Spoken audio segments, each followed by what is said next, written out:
When it comes to making a game, you need to put it through a playtest.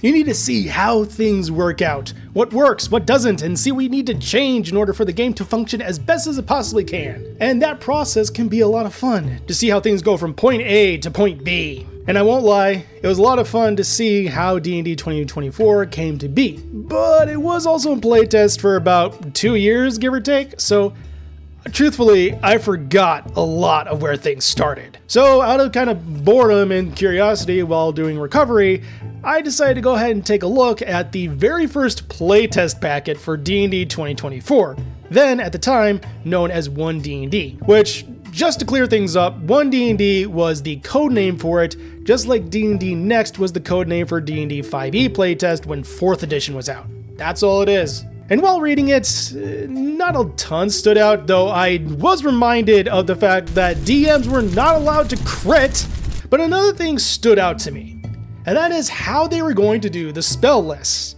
In basically every rendition of Dungeons & Dragons, the spell list is locked to specific classes, such as a wizard spell list, bard spell list, cleric spell list, sorcerer, you get the idea. But for a brief moment, this new rule set was going to open things up, where you would be able to choose from the Arcane list, Divine list, and Primal list.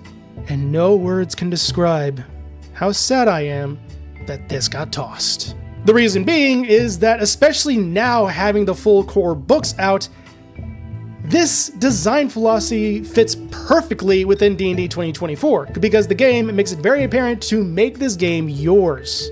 To do what you want with it, customize it in any way you see fit.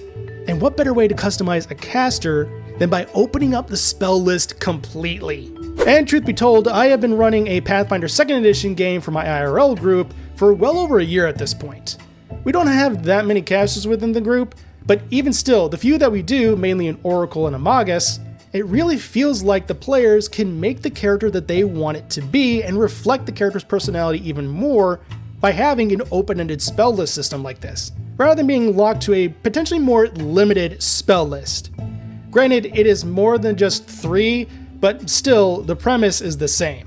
Now granted, some people actually use this limitation to great advantage, where they reflavor or recontextualize the spell in different ways to better reflect their character, and those moments I absolutely love.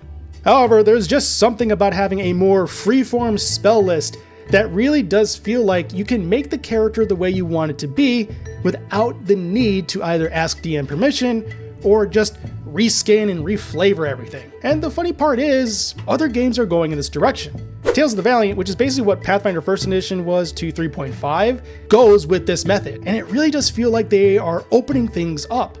Even DC 20 is heading in this direction. In a way, having this spell list kind of does feel like D&D 2024 is both headed in the right direction for other things, but also staying in the past in other areas. So why didn't they go with this? The most likely reason is that it just didn't play test well. People probably just weren't fond of it, and also most likely because it was getting memed on heavily that they are just stealing from Pathfinder 2nd edition, which honestly, I don't mind. I mean, as said, Tales of the Valiant did it. DC 20 is basically a fusion between D&D 5e and Pathfinder 2nd edition. And don't worry, when that game officially comes out, I am going to cover more material on it. I just want to make sure I have more concrete information and not just playtests where things can, change or adjust. But granted, the element that D&D was basically borrowing from Pathfinder and then the OGL happened, it definitely didn't age well at all. And not to mention, they probably wanted to keep things as close to 2014 rules as possible while still updating, so that way it felt like you could still do reverse compatibility, where you take things from the 2014 rules and then insert them into your 2024 game.